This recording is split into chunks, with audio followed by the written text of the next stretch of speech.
GB News, the People's Channel, Britain's news channel. Westminster is going around in ever-decreasing circles, followed by the media. Britain is broken.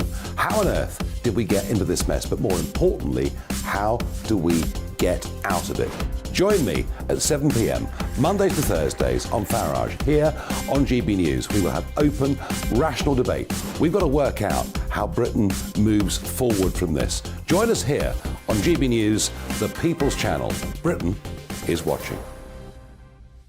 I'm Andrew Doyle. Join me at 7 o'clock every Sunday night for Free Speech Nation, the show where I tackle the week's biggest stories in politics and current affairs with the help of my two comedian panellists and a variety of special guests. Free Speech Nation, Sunday nights from 7 on GB News, the People's Channel, Britain's news channel. Monday to Thursday nights on GB News. At 6, it's Dubes & Co. 7 o'clock, Farage. At 8, join Jacob Rees-Mogg. And at 9, Dan Wootton Tonight, followed by headliners. On TV, radio and online. This is GB News. Every Sunday from 11, join Michael Portillo. There will be topical discussion, looking at the week before and the week to come. So kick back and relax at 11 a.m. on Sundays on GB News with me, Michael Portillo. GB News, the People's Channel, Britain's news channel.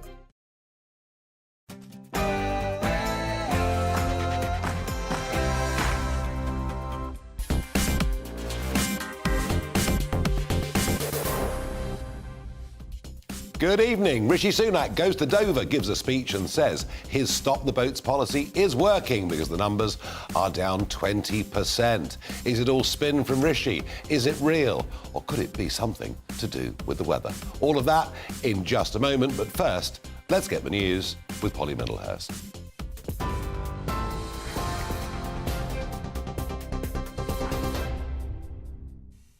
Nigel, thank you. Good evening. The top story tonight, as you've been hearing, the Prime Minister saying his plan to tackle the arrival of illegal migrants to the UK in small boats and the asylum backlog is, in his words, starting to work. But, he admits, there is still a long way to go.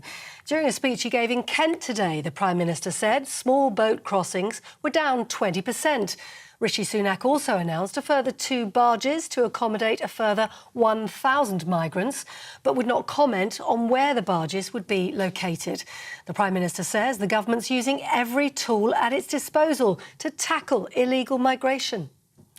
Well, the Labour leader Sir Keir Starmer has welcomed the news, but says the government needs to secure more return agreements with other countries. I think everybody wants to make sure that we stop the boats. We don't want people making that dangerous journey. All we've really had from the government, though, is the announcement of a policy that doesn't work, then the re-announcement of the same policy, essentially. And it often feels, I think, like Groundhog Day. And meanwhile, that's costing a fortune for the taxpayer. And there's this growing sense of frustration. I mean, I'm at Hinkley Point C here today. Fantastic project. It's behind schedule, and there's a frustration here. Starmer. Now, the Metropolitan Police says Conservative MP Bob Stewart has been charged with 2 public order offences alleged to have happened in December last year. Scotland Yard says the 73-year-old has been charged with a racially aggravated offence after an incident in central London. The force has said he's going to appear at Westminster Magistrates Court in July. The Foreign Secretary's held talks with President Zelensky in Ukraine's capital, Kyiv. Ukraine's president has thanked the UK for its continued support amid the country's counter-offensive to the Russian invasion. The pair discussed Ukraine's possible membership to NATO after Rishi Sunak supported the country joining the organisation last week. And Holly Willoughby has returned to the daytime TV show this morning for the first time, following co-presenter Philip Schofield's exit. Opening the show today alongside new This Morning presenter Josie Gibson, Miss Willoughby said she felt shaken, troubled and let down by Schofield after he admitted to an affair with a much younger male work colleague. Happier news to end with. Princess Eugenie has announced the birth of her second child. It's a boy named Ernest George Ronnie Brooksbank. She posted a photograph on her Instagram account earlier today saying he was born on the 30th of May. Princess Eugenie says son August is already loving being a big brother. On TV, online, DAB+ radio and the TuneIn app. This is GB News, Britain's news channel.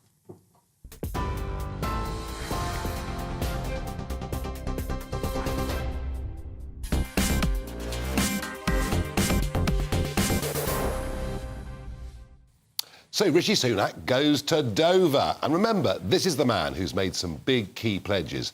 This is the man who says, you can trust me. And he wants to restore faith in politics. Have a listen to this. Now, some said this problem was insoluble, or just a fact of 21st century life. They lost faith in politicians who put in the hard yards to do something about it. And of course, we still have a long way to go. But in the 5 months since I launched the plan, crossings are now down 20% compared to last year. So there you are. You can trust me. You know, I'm a man of my word. Crossings are down 20%. Well, I suppose, on the face of it, you might think it sounds slightly impressive. And there's one claim that he can actually make, which is the number of Albanians coming has reduced because, yes, 1,800 have been deported back to Albania. After all, none of them should ever have been able to claim asylum in this country. But what he boasts about the number of Albanians being down, let me tell you what he will not talk about. That is the fact that 12,800 Albanians who came in small boats last year awaiting their so-called asylum claims have now skipped their bail terms. They've disappeared out of the hotels, the hostels, the private houses, and they're now out there in this country, and guess what they're doing? They've joined the criminal community. You didn't hear that from Rishi Sunak today. And he even tried to say that we are doing better than the rest of Europe in dealing with this problem.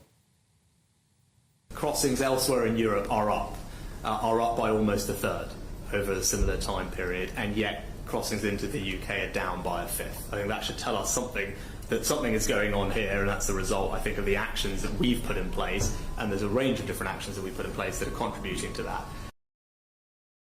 Yes, Rishi Sunak, what it tells you is that is the Mediterranean and this is the English Channel. And for the last 3.5 weeks, every single day, we have had a northeasterly airflow coming through the Straits of Dover. In fact, I've never known a northeasterly wind at this time of the year to last for this long. There have only been a couple of days in the last 3.5 weeks on which any boats at all would cross. So to compare us with the Mediterranean is crazy. And frankly, as you say, numbers crossing the Mediterranean have risen sharply. That should worry you even more, because guess what the number one destination for many of those people is going to be? It's going to be right here. And I wonder about the timing of this visit to Dover. After all, nobody knew about it until the last minute. Normally, a PM going to Dover to talk about this would have been trailed to all the media outlets last week. No, this was a very last-minute thing. Let me tell you why. Because from Sunday, the weather changes completely.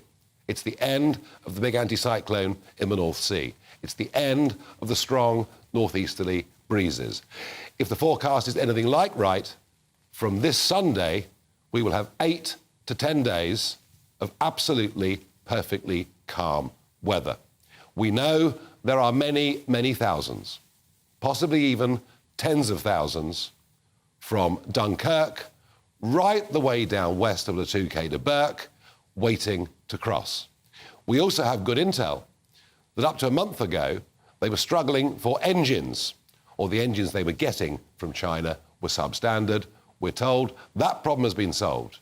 So Rishi Sunak, who is the biggest spinner we've had as a Prime Minister since Tony Blair, cynically and deliberately chose today to go to Dover to tell you the numbers are down 20%. And what we do know is whilst the Albanians may not be coming in the same numbers, there are now young men from all over the Indian subcontinent. Again, people I would have thought with no right from India in particular to claim asylum, and yet they are the ones that are now making up many of the numbers. So I'm asking you, is Rishi right? Give me your view, farage@gbnews.com.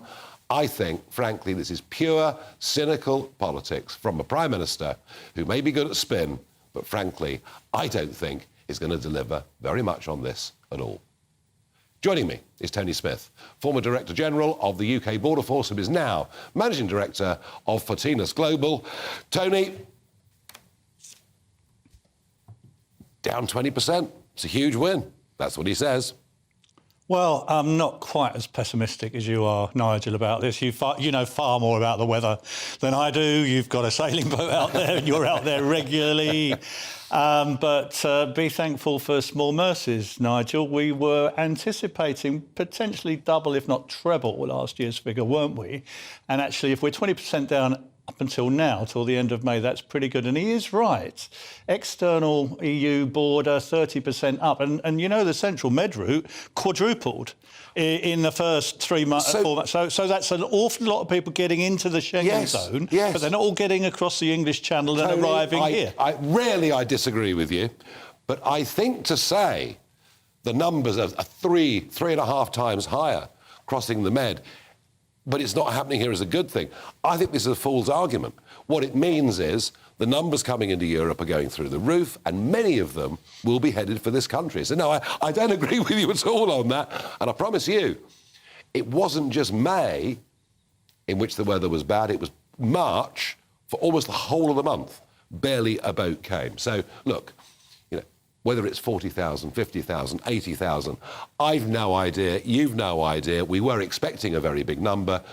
But, I mean, come back in a fortnight after this calm weather. And that's why I think he chose to go today. I think they know the calmer weather is coming. With the Albanians, we have made some progress, and fair is fair. So how has he been allowed to deport people back to Albania? So they've been working on Albania for a long time. There's been a task force in Albania, Nigel, which has involved us having people, Border Force officers over there, helping them really to train them, build capacity there. And actually, in my experience, and I've worked with lots of different border agencies, I used to represent us at Frontex when we were in the EU, and actually there is a common purpose amongst border operationally. Nobody really likes people smugglers or international organisations. They don't all have the capacity. So I think there has been some real outreach to Albania to help them to work and build, better borders, better systems themselves, good collaboration.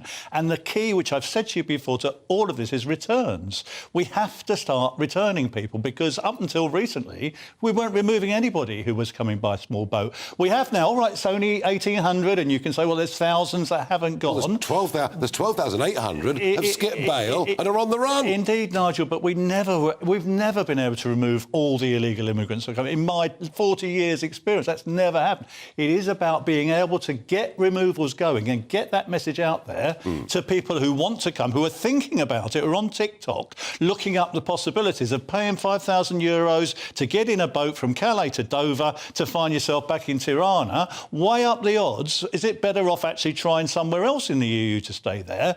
What they're really betting their boots on, of course, this government is Rwanda.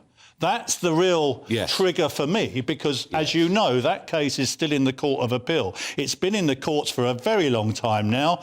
If the Home Office ever get the authorities and the Border Force ever get the legal authorities they need to put people on flights to Rwanda, I think that's huge for them. Yeah, it's been 14 months now since the Rwanda announcement. 140 million quid has been spent and not a single person has gone. And we do find ourselves, don't we, tied up, or the government finds itself, even if it really does want to deal with this problem, but it finds itself tied up in legal difficulties. And, of course, our old friend, the European Court of Human Rights in Strasbourg, they ultimately played the decisive role in stopping that plane from going to Rwanda. And it's interesting, Chalk, who's come in and is dealing with law within the Cabinet, has made it clear we will not be leaving the ECHR. So I don't know where we go with all of this, but I'd be very surprised if a single person goes to Rwanda this year, just given how long all this takes. Now, Suella Braverman today has made a statement in the Commons. She said the asylum initial decision backlog is down by 17,000, and we're on track to abolish all legacy cases by the end of this year, having doubled the number of asylum decision makers over the last 2 years. Now, there was a report out a few months back saying that some caseworkers were only dealing with one asylum case a week. So much for work from home, is what I thought. But is she right about this? Are we actually beginning to deal with the backlog? Well, there's a lot of work going on the backlog, Nigel. I do know that. And one of the reasons, it's very easy to say, well, why is a caseworker must be really useless if you do one case? There's lots of places you have to send the file to. Even if you want to grant somebody asylum, you've got to send it to this department, that department, to check this, check that. Is there security threat? Is there something else? So, we've got ourselves embroiled in this huge bureaucratic mess of asylum cases, which you can't, even with the best will in the world, resolve. It's in your pending tray because it's been sent to somebody else. Right. What they're trying to do is streamline. Now, I lived under single case ownership. I'm a big advocate of saying you should be empowered as a case owner to actually manage that case, and you make the decision. And make a decision. And make the decision. Now, they are working on that, and I think that is beginning to have some small impact. But the best way to clear asylum backlogs is to grant them all. Well, it really is, and I know this from my own experience. Now, so we used to talk about case conclusion. A case conclusion is either a grant or a removal. There's no halfway house. What's happened is we've stopped removals. So you're either granting or everybody's in this back. So that's why I keep coming back to this question, Nigel, about removals. We had an absolute focus, a laser-like focus on removing failed asylum seekers, and that was under the Blair government. And you were removing thousands every year. We were literally. If you look at the figures, we compared with now, we were removing 10, 12 times as many. Yeah. And we were focused on asylum. We got into trouble because we stopped removing foreign criminals, and we were then not fit for purpose because we've been moving all our resources to get the priority of it. But we were removing lots and lots of failed asylum seekers. Yes. Nigel. And now the cohort we're talking about now are not going to be, if the lawyers allow it, the courts allow it, will not be admitted into the asylum system. But what about the removals? My worry is we're so soft. Take Albania. Before we began some deportations, 55% of Albanian asylum claims.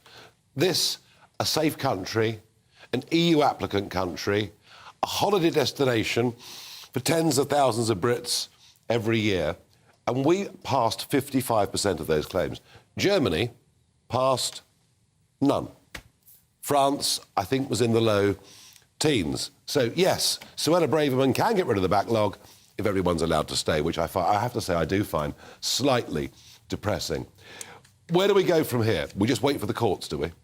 I think so, Nigel. For me, the next big landmark. I'll come back in 2 weeks to see if you're right. And your weatherman. I saw Mark White earlier on telling me it's all about the weather. Right, I'll come back and see if it is or if it isn't in a couple of weeks' time. For me, it's all about Rwanda. It's absolutely dependent now on that Court of Appeal judgment. Will they give them a right to go to the Supreme Court or to the ECHR? I don't know. You don't know. We've got to wait for that judgment. But that, for me, is a real landmark, because if we can get court a legal approval to put people up. I know all the plans are in place and they can do that quite quickly. Not for all of them, but once they start sending people to Rwanda, that sends a very big message, I think, to the migrants in Calais that actually it's not worth it. No. Well, here we are. It's almost exactly, Tony, thank you. It's almost exactly 7 years from the Brexit vote. I never believed that 7 years on, I'd be sitting here in a GB News studio saying, let's hope that the judges in Strasbourg allow us to carry out a policy that over 17 million people voted for. But there we are. And I promise you, and I promise Tony Smith, 2 weeks today, if I'm wrong about thousands crossing the English Channel, I will apologise profusely. But I'm pretty certain that I won't actually need to. In a moment, a damning report, a damning academic report into the cost of lockdown and how many lives it actually saved. I've said it before on this programme, I'll say it again. We don't need a long, drawn-out inquiry. We need a full apology from everybody involved. All of that in just a moment. First and foremost, I am a GB News fan, and I was before I was working here. Just love the fact that we're asking the questions that a lot of establishment media won't ask. With a bit of a twist, we not only want to inform you, but we want to keep you entertained. It's worth the drive because you get in and the team's all ready and waiting, they're itching to go, and it's a proper little family. GB News is the people's channel. It's the audience that makes the programme sing. We're giving our viewers and our listeners a voice. I see the thousands of your letters, tweets, emails, you name it, coming in. Britain is broken. How on earth did we get into this mess? But more importantly, how do we get out of it? The establishment had their chance. Now we're here to represent you. It's time for something different. It's time for GB News. I'm very patriotic. I believe in Britain. Our best days lie ahead. Britain's watching. Britain's watching. Join us here on GB News. The People's Channel. Britain's news channel. I'm Simon Evans. Join me on GB News for Headliners at 11 p.m. What's the scoop? I'll be joined by two of the country's top comedians. That's right. As we take a look at tomorrow's newspapers tonight. We're going to get into trouble. If it's a big story, we'll be covering it. Spill some tea on him. There we go. But we'll also have some fun. I wouldn't stick up a bank. My father didn't love me. So anyway, Headliners every night from 11 on GB News, the People's Channel, Britain's news channel. Westminster is going around in ever-decreasing circles, followed by the media. Britain is broken. How on earth did we get into this mess? But more importantly, how do we get out of it? Join me at 7 p.m, Mondays to Thursdays on Farage. Here on GB News, we will have open, rational debate. We've got to work out how Britain moves forward from this. Join us here on GB News, the People's Channel. Britain is watching. I'm Andrew Doyle. Join me at 7 o'clock every Sunday night for Free Speech Nation, the show where I tackle the week's biggest stories in politics and current affairs with the help of my two comedian panellists and a variety of special guests. Free Speech Nation, Sunday nights from 7 on GB News, the People's Channel, Britain's news channel. Monday to Thursday nights on GB News. At 6, it's Deebs & Co. 7 o'clock, Farage. At 8, join Jacob Rees-Mogg. And at 9, Dan Wootton Tonight, followed by Headliners. On TV, radio and online. This is GB News. Every Sunday from 11, join Michael Portillo. There'll be topical discussion, looking at the week before and the week to come. So kick back and relax at 11 a.m. on Sundays on GB News with me, Michael Portillo. GB News, the People's Channel, Britain's news channel.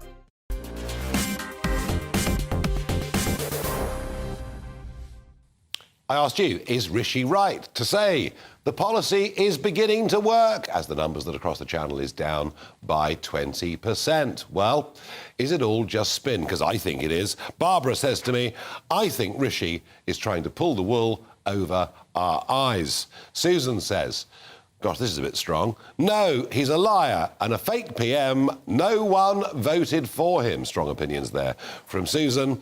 And Ryan says, no, he clearly has no interest in actually solving the small boats crisis. The announcement of 2 more barges is a cynical publicity stunt. 500 would often arrive in a single day in the summer of 22. And yes, we know about the barge in Portland. The Prime Minister today announced he's managed to get 2 more barges, and those barges will both take 500 each. But in late August last year, 1,200 young men came in a single day. So, Rishi, you're going to need to get a lot more barges or a lot more hotels or a lot more private residents. Now, remarkable story overnight. We've been talking a lot about the cost of lockdown, about some of the disastrous decisions that were made. And overnight, today, the Daily Telegraph have produced a pretty remarkable report. And let's remind ourselves, the first national lockdown was March to June 2020. But then they did it again with a second national lockdown in November of 2020. We then entered into the most extraordinary complexity of Tiers 2, Tiers 3 and Tiers 4. And then the third national lockdown was from January to March 2021. I suspect by the time of the third lockdown, people were beginning en masse to ignore it. But an academic report that is out overnight from 2 independent, and they are economists more than anything else, and what they've come up with is remarkable. You see, we were told at the beginning that if the government didn't act, 500,000 people would die, and that was pretty blooming scary. We were then told, even if the government did act, it was likely that excess deaths of 250,000 people would occur. And this landmark study concludes that actually locking down the country had a negligible effect on those dying of COVID. And they say that it was a policy failure of gigantic proportions. And, of course, the rationale for that is the economic damage that it did. The rationale for that is the educational damage that it did. And frankly, it has been a complete and utter disaster. And nobody has apologised. Not Matt Hancock. None of them have apologised to us at all. And all we have is a stupid sixth former game going on of whether Boris is going to give more information to the inquiry or whether Rishi and the government will do so. Boris, I'm coming clean, I'm giving them all they want. Rishi, well, much of this stuff is personal and not necessary. I think the whole thing is unseemly and wrong, and it's quite a thought, isn't it, that in Sweden, their inquiry is done, dusted, and it's over. Now, talking of science that can be very, very wrong, is it possible that when it comes to the devastating predictions about what will happen to our climate, to our world, unless we take radical action, is it possible some of that might have been over-exaggerated? But whether it is or whether it isn't, what is clear is that Ed Miliband is back in the frame. Yes, he has taken a very senior position, heading up to the next general election, and it looks like he wants the Labour Party to model what Joe Biden has done in America. Biden's package in America of subsidies for green energy totalling hundreds of billions. Well, Miliband wants a package that would be about 28 billion every single year. We've also heard the Labour Party announcement that when they come to power, if they come to power, there'll be no new investment in North Sea oil or gas. And the GMB's Gary Smith and one or two of the unions are beginning to say, whoa, what about our jobs? And consumer groups are asking, if you go on pushing us towards heat pumps and much else, who can pick up the tab? And I just wonder whether this whole headlong commitment to net zero is something that perhaps Sir Keir Starmer might reconsider. Well, joining me is Michael Jacobs, Professor of Political Economy at the University Research Institute and a former advisor to Gordon Brown when he was Prime Minister. And I think it's right, Michael, you were very much around at the time of the 2008 Climate Change Act. Indeed, I was. Nice to be on your programme. Very good. No, very good to have you. Look, we all want a clean, green, good environment to live in. There's no question about that. But do you see the point I'm making, that when the GMB speak up as volubly as they have about the potential loss of jobs in the North Sea, and when consumers start to get scared, not just about the amount of subsidy already on their electricity bills, but the idea of heat pumps, which in an older house, it's going to be £8,000-10,000. And I just wonder whether the sort of Ed Miliband school of what we ought to do about climate change, whether that perhaps is rather more at home in Islington, in North London, than it is in the red wall seats that Labour needs to win back at the next election. Well, there's polling on that, actually, which shows that people in the Red Wall and people all over the country worry about climate change. People have children and they worry about the kind of world that we're leaving for our children. And so the worry about climate change is universal across the country. And it isn't just Ed Miliband, of course, that has the desire to go to net zero. It is the government which has committed legally to go to net zero. The whole of the Labour Party is behind the net zero policy. So is the Conservative Party. So are all the other parties. And so is every country in the world. What's interesting about this is that there is this extraordinary consensus that the impacts that we're now having on the climate are so serious that every country is now committed to getting to net zero. So this isn't a partisan thing. This is something that pretty much everybody in the country wants to do, and which all countries are now trying to do because of the urgency of the situation.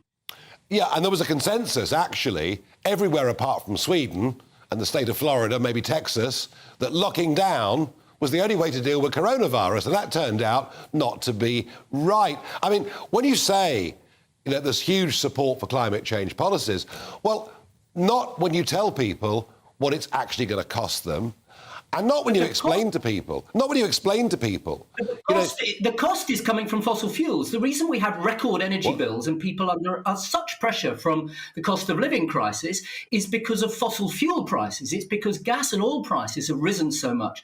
And so the attempt to take us away from gas and oil, to reduce our dependence on those fossil fuels, is not only good for climate change, it's essential for climate change, but it's also going to be good for our bills.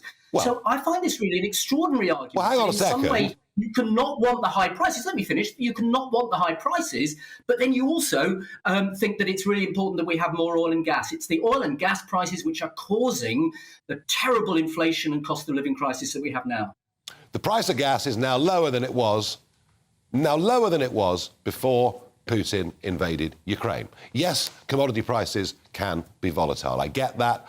I understand that fully. But let's face it, wind energy has over the last couple of decades cost every household a great deal of money. And because of this consensus that you talk about, between Labour, the Conservatives, Uncle Tom Cobley and all, people hadn't realised that they were spending an extra 20-25% on their bills to subsidise wind energy. The point, Michael, I'm making is this. The figure is 8%, so less than a tenth of your energy bill. And of course, now it's been taken away from your energy bill. So in fact, your energy bill doesn't have any green levies on it. That's now being paid for by general taxation. But it was less than 10%. And of course, your energy bill has more than doubled because of the rising prices of fossil fuels. Well, we'll agree. Would it be better we'll agree to disagree on that. Undergo these extraordinary energy price volatility and price rises, or renewables, which are reliable and cheap? Then I think most people will say, let's go for the renewables. And then we get a safe climate too. Michael, renewables are not cheap. They can't survive without subsidy. But you and I would disagree on that. And yes, for the moment, they've taken the subsidies off. But they're going to go back on. But here's my point. And they are getting cheaper. Here's my They're point. being installed everywhere around the world. Here's my point. If Labour want to win back those red wall seats, if they're going to carry on with current government policy to get rid, for example, of gas boilers and replace them with very expensive heat pumps, if they're serious about us having very expensive and perhaps unreliable electric cars after 2030, they will struggle with those policies to win back those red wall seats. Do you think... Well, I don't agree with that. No, I don't agree with that, because what Labour wants to do is to spend money on green technologies all around the country. So, for example, the biggest element of the 28 billion a year spending pledge is in energy efficiency, which is making homes properly fit to live in and not drafty and cold. That will save people's bills. You pay much less energy, obviously, if your home is well insulated. It will also reduce our energy demand, which means that we don't have to pay so much on our energy bills as a country. And it will, of course, make us more secure. Now, those things will create jobs in everywhere where there is a house. So every constituency in the country is likely to benefit from that policy. And I think red wall voters will look at this and say, this is what we want. We want jobs in our areas, and here is a way of creating jobs. But we'll still be importing oil, coal and gas for the next 20 years, won't we? Yes, absolutely we will. And we will still be producing it. So the Labour Party's commitment now, which is not to have any expansion of oil and gas production in the North Sea, doesn't mean that we won't continue to produce it. They haven't said we're going to close down the oil fields. They've just said we don't want to expand them. So there will still be another 20 to 25 years of oil and gas coming out of the North Sea. And of course, most of that actually is exported. We don't actually use very much of our own. This is Michael, this is nonsense. This is the Labour Party, which has been very widely supported. The GMB, representing their workers, quite understandably doesn't like it. But 150 organisations nearly this week supported that policy, including organisations like the Women's Institute. Well, it is completely and utterly mad, because when a well runs dry... concern about climate change. When a well runs dry, you have to drill another one. So the idea of what we're pumping at the moment... They're not running dry. We've got 25 years' worth of oil and gas. Michael, I don't believe a word of it. And in we would agree. Time, we have to be at net zero. So we would agree to disagree. Oil and gas. We'll agree to disagree, but it's good to have you on, and it's good to see that those of us that are slightly sceptical are dealing with a religion. And it's a religion that has taken over the experts, funded by tens of billions of taxpayers' money. I'm not a religious person. I'm not talking about religion. I'm talking about the scientific facts, which are given by 99.9% of all climate scientists. Right, there we are. And this is why every country in the world is doing it. Yeah, no, just like lockdown. Just like lockdown, if the experts say it's right. But there was much more disagreement about whether or not, I mean, I don't have a view on that, but there was a much more disagreement amongst scientists about lockdown. Mostly in hindsight, I have to say, mostly it's people looking backwards and saying it might not have been as good a thing as we thought at the time. The majority of scientists at the time thought it was good. But climate scientists, there isn't that disagreement. There is almost universal. Right. Well, they must be right then. We have to cut emissions very radically, very quickly. And that's why the Labour Party is committed to doing that. Fair enough, Michael, thank you. Well, there we are, folks. That is the prevailing view in this country amongst our leaders, amongst our think tanks. They absolutely believe in this policy. But frankly, if you believe that renewables give you cheap energy, they do not. If you believe they give you reliability, well, frankly, they don't. I wish they did. In a moment, more on electric cars and why actually Rowan Atkinson has now become a sceptic. It's all about family, being in people's living rooms, all the interaction and getting to know who our viewers and listeners are. When I was young, my dad used to say, no, stop arguing. I wanted an outlet that would enable me to give my opinion. People are going through a really hard time right now, and I know that you don't feel like you're being listened to by the establishment. I came to GB News because it's the People's Channel, and I want the audience to have their say on the events of the day. We're dynamic. We do something different. Democracy shows that the wisdom of the nation is in its people. I get to travel to find out what the story is from a personal perspective. The British people aren't fools. We know when we're not being told the full story. We've got to work out how Britain moves forward from this. It's the best country in the world. The establishment had their chance. Now we're here to represent your views. Britain's watching. Britain's watching. Britain's watching. We're proud to be GB News. The People's Channel. Britain's news channel. Join me, Patrick Christie's, Monday to Friday, 3 till 6. We tackle the day's news agenda like you've never seen before. It's high tempo, high octane, the most controversial topics, and the best guests. You will not be able to take your eyes and ears off it. I'm not afraid to ask the questions that you really want answered. 3 till 6 p.m, Monday to Friday on GB News, the People's Channel, Britain's news channel. Join us every night on GB News at 11 p.m. for Headliners, which is 3 top comedians going through the next day's news stories, which is exactly what you need, because when the establishment has gone crazy, you need some craziness to make sense of it. So join us 11 p.m. every night on GB News, the People's Channel, Britain's news channel.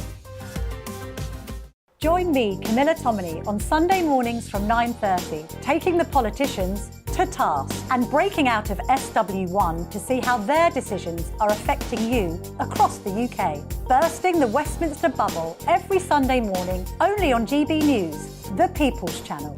Britain's watching.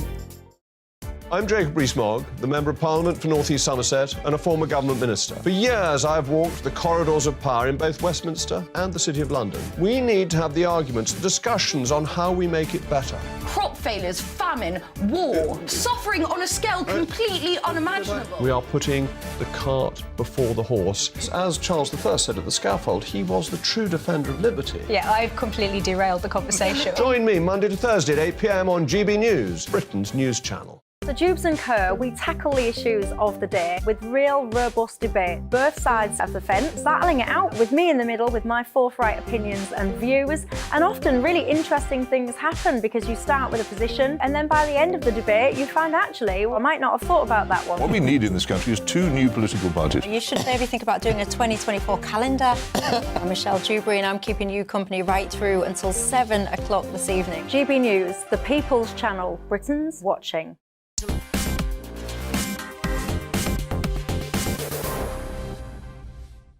Well, one of the authors of that report into lockdown saying it only saved 1,700 lives, and look at the cost on the other side, is Dr. Lars Ljunggren, Professor Emeritus at the Nutwixel Centre for Financial Studies at Sweden's Lund University. And he joins me down the line. Good evening. Thank you for joining us. In terms of this report, were you looking, I mean, obviously you're an economist, were you looking chiefly at financial costs? No. First of all, we asked the question, what was the effect of lockdowns on mortality? And then, once we got that answer, we are able to compare the benefits of lockdowns with the cost of lockdowns. And this is the approach that economists always take when they evaluate policies. We have to look at the benefits and the costs of a policy at the same time. Right. And our result was rather devastating for lockdowns in the sense that they had a negligible effect on mortality, but enormous costs to society, economic, political, and social costs. Yeah, and somehow Sweden, of course, decided not to lock down. And I understand that you've now concluded your inquiry into the COVID period. How much better, pro rata, is Sweden than the United Kingdom now? Well, Sweden stands out as a very good case. A good case in the sense that we did not try lockdowns to the same extent as the UK. And comparing the performance of the UK economy and the Swedish economy, it shows that we got away with very low fiscal costs and very good economic performance compared to the UK. And still, our excess mortality is lower than that of the UK. So we had all the benefits compared to the UK. No, I mean, that is extraordinary. And at a time, sort of final thought, Lars, if I may, at a time when the WHO is trying to put together a pandemic treaty so that they can tell us when we need to lock down, what are the lessons that we should learn for the future if this ever comes about, which it probably will again? The lesson number one is that do not panic. Do not respond to alarmist projections made by people who do not have a broad view of the effects of lockdown. That's the number one recommendation. Number two recommendation, let us experiment. Let us not have a global response similar across countries, because as scientists, we gather evidence by having many different types of strategies tried at the same time. And then we learn from them. Some will be successful, like the Swedish one. Some will be less successful, like the Chinese or the UK one. Yeah, no, I think that's very wise indeed. Lars Jürgen, thank you for joining me and well done for your report. Thank you. As I keep saying, the government owe us an apology. Now, electric cars. Let's all buy electric cars. Yes, of course, they're wildly expensive. They're so heavy that apparently some multi-storey car parks might think about banning them. They're now more expensive if you want to charge them up on the motorway than putting unleaded in.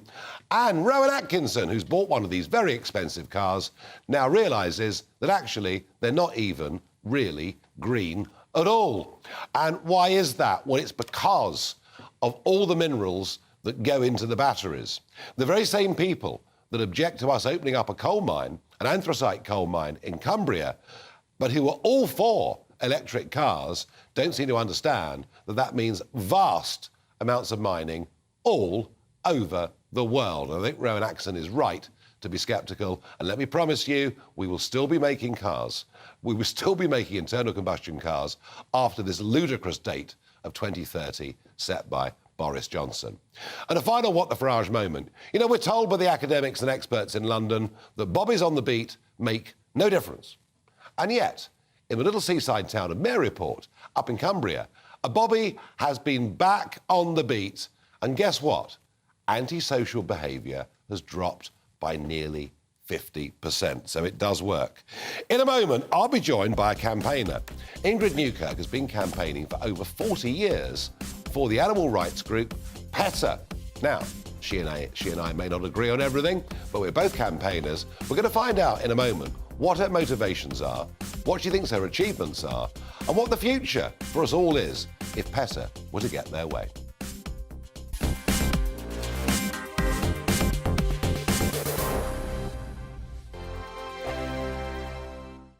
I joined GB News because I was sick and tired of not hearing my views being represented, not just mine, but so many people that I knew and spoke to. I just couldn't get my voice out there. I couldn't say anything. I couldn't do anything. Whatever the narrative was, I kind of had to follow it. GB News is there to provide a voice for those who have been ignored by the establishment media. We think different things, we've got a different style. GB News is here to be optimistic and positive about the future. It's real kind of dynamic and flowing, with the audience very much at the heart of it, like a big family. Here at GB News, we talk about the things that matter to you. Hearing the voices from right across our towns and cities, especially our towns. All sides of the argument represented with a heavy dose of opinion. We're on a mission here to make a difference. And the GB News family really is here for you, and whatever time of day you can watch or listen. Britain's watching. Britain's watching. We're proud to be GB News, The People's Channel. Britain's news channel. I'm Mark White. As GB News Home and Security Editor, I cover those key issues that are so important to you. Our authorities, our communities doing all they can to combat violent crime. With the public services under unbearable strain, why are we still failing to control our borders? Defence, the first priority of any government, has been continually hollowed out.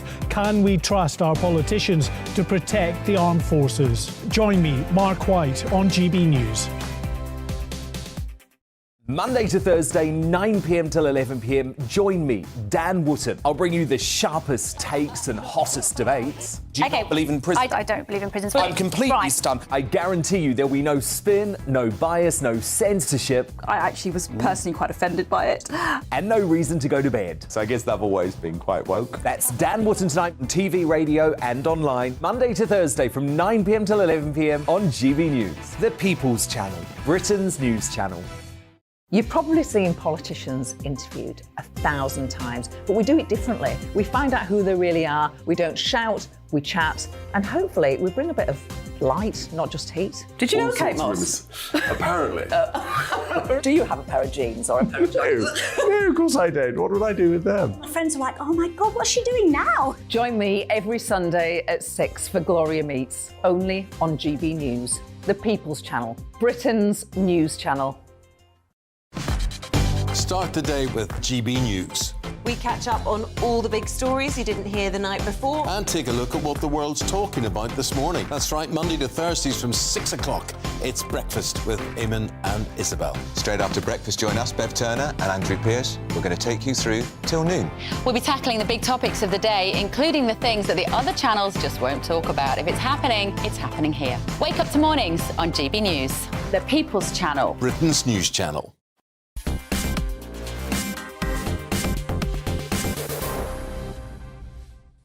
It's Talking Pints, and I'm joined by Ingrid Newkirk, founder of PETA. Welcome to the programme, Ingrid.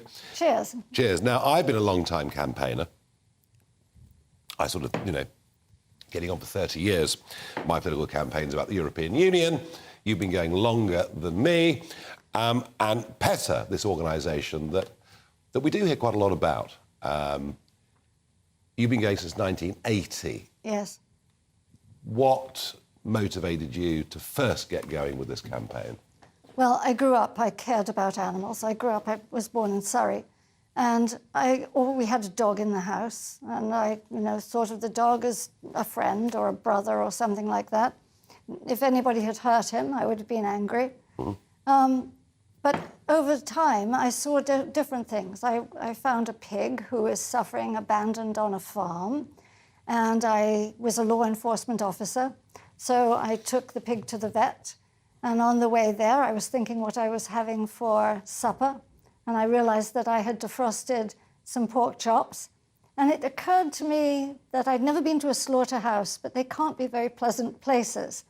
And I then investigated, found how ghastly they are, found out about factory farming, and thought, nobody knows about this, and I care about animals and I'm discovering it. It would be really good to have a group and to show other people what's going on so they could make choices. Because we're oblivious to most cruelties. We don't know about dog fur and coming from China. I mean, we are, as this country, far more than other countries in Europe, in my experience, we are a nation of animal lovers.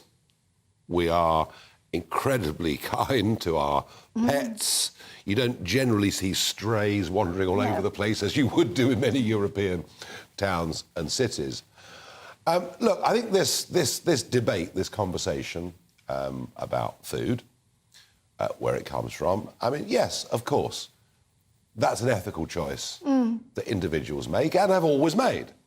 But I just wonder, you know, for you, this is basically about us becoming completely vegan, isn't it?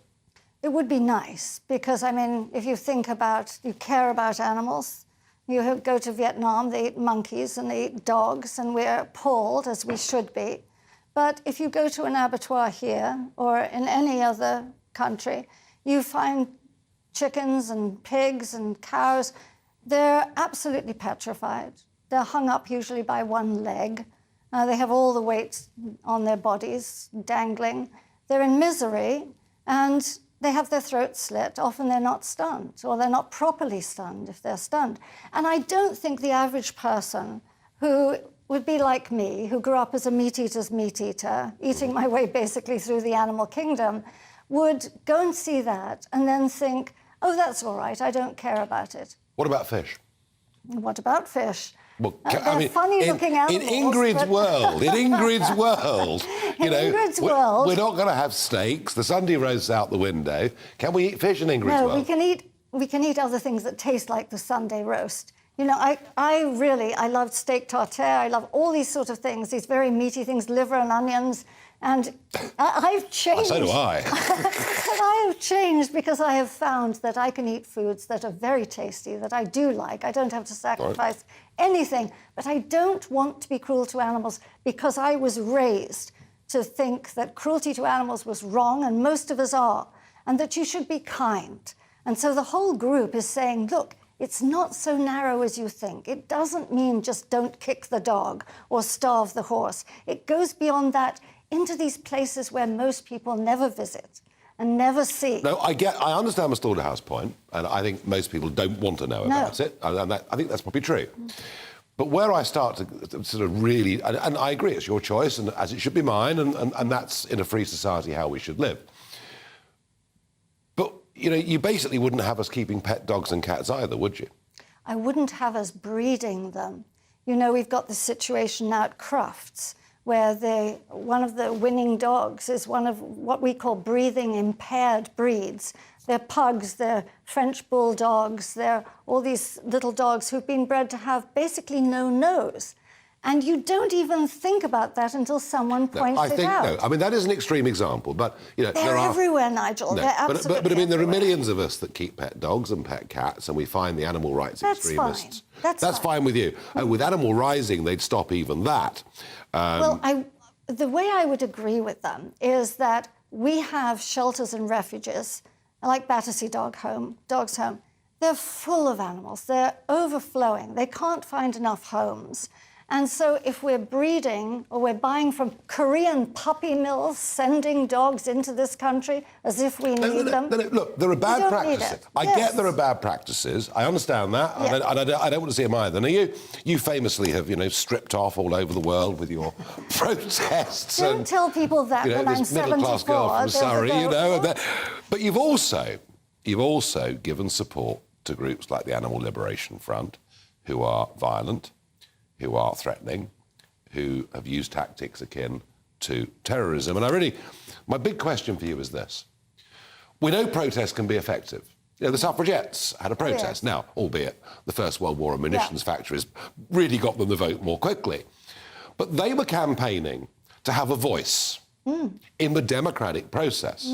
What worries me about you guys, and particularly the Animal Liberation Front, is you're saying we don't want to engage in a democratic process. Oh, fiddlesticks. We will protest. We will cause you inconvenience, which many groups aligned to you do, and we want to impose our will on you. And Ingrid, put this to you. You're very well intentioned, and I believe that 100%. Of course you are, but I worry that what you're doing is fundamentally anti-democratic. Absolutely not. I think what you're doing, the mistake is you're lumping everybody together. And there are as many tactics as there are groups or individuals. We're all very different. But You talked about, I think it's Emma Davidson, who ran onto Epsom 100 years ago. Yeah. And they're giving her a blue plaque now because, well, they're, honouring her in this way. She was fighting as a suffragette who wanted women's rights. She was derided. Society didn't want it. But she wanted, she wanted a vote. She did. And she said voting matters. And you guys, I feel, or many of your groups, say, to hell we're voting, we just want to impose our will on you. It's very different to a suffragette. Now, you have another group that wants to impose their will on us, which is to say, shut up, go away, we don't want to hear it, we love our dirty old habits, and we don't want to change. But we're in negotiations with so many corporations. We are talking to people and saying it's your choice, but we wish to show you cruelty that will appall you. Now, that's a democratic way of going about things. We do demonstrate because there's free speech, we should be out there saying, I this is don't wrong. mind you demonstrating. I don't mind that.